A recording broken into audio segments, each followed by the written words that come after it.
Hello po mga inay, kamusta? Hapon na dito mga inay, kaya busy na naman nga yung ating mga dakilang ina kapag ganitong oras. At habang nakasala nga yung aking kanin nga mga inay, ay niligpit ko na nga muna itong mga sinampay ko nakaraan na mga basahan dahil maglalaban naman ako ngayon ng mga damit namin. Mga decolor nga lang muna yung aking inuna mga inay dahil bukas na naman ulit yung ating mga puti. Tapos dito, busy naman ang dalawa sa pag-aasikaso nga ng uulamin namin dahil magluluto nga daw sila ng adobong kangkong. Binalikan ko nga ito dito yung aking isinalang na kanin. Tingnan ko nga kung kumukulo na para malagyan ko nga ng sangkalan at mapainiin. Hindi nga kasi kontrolado natin dito mga ina yung apoy nga ng uling kaya kailangan lagyan ng sangkalan habang nagpapainiin. Hindi nga ito kagaya ng gasol na merong adyasan nga ng kanyang apoy. Dito naman mga ina tinanggal ko na nga ito yung unang mga nakasalang ko dahil tapos na nga yung kanyang 15 minutes. Opo, 15 minutes talaga mga ina per salang nila.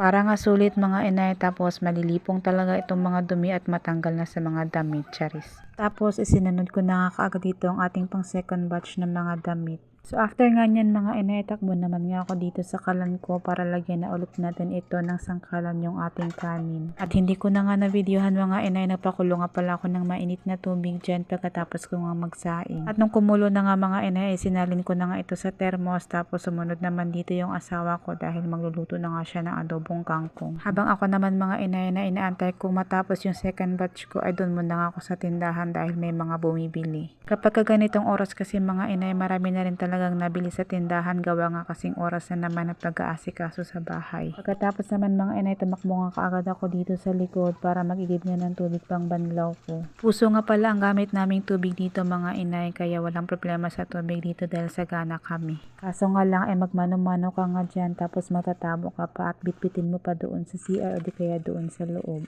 Pero okay na yan mga inay kaysa naman nagbabayad kami ng tubig. Yung inumin nga lang dito mga inay, yung binabayaran namin 30 pesos nga per jar. Tapos hindi pa yun mineral. May kamahalan talaga mga inay dahil iniigib pa to dito sa kabilang isla. Tapos alam niyo ba mga inay na minsan ay nagkakaubusan ng inumin nga dito sa isla. Lalo na nga kung tuloy-tuloy yung lakas ng panahon dito mga inay, hindi makalusot yung mga nag-iigib ng tubig doon sa kabilang isla. So anyway mga inay, habang nagbabanlaw nga ako ay tinawag na nga ako doon para kumain na nga daw. Hindi na nga ako nagpatumpik-tumpik mga inay, tumayo na nga kaagad ako para makakain na at ang ulam nga namin ay adobong kangkong at itong paksiw na sapsap.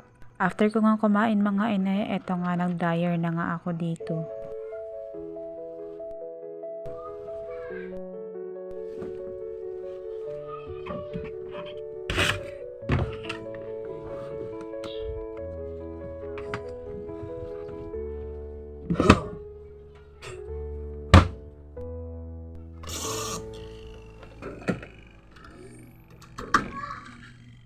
Finally mga inay, tapos na ako dito sa lababo ko, nahugasan ko na yung mga pinagkainan namin, nalinisan ko na rin. And then tapos na rin ako dito sa aking paglalaba. Hanggang dito na lang po mga inay. Thank you so much po for watching. See you to my next vlog. Daghang salamat!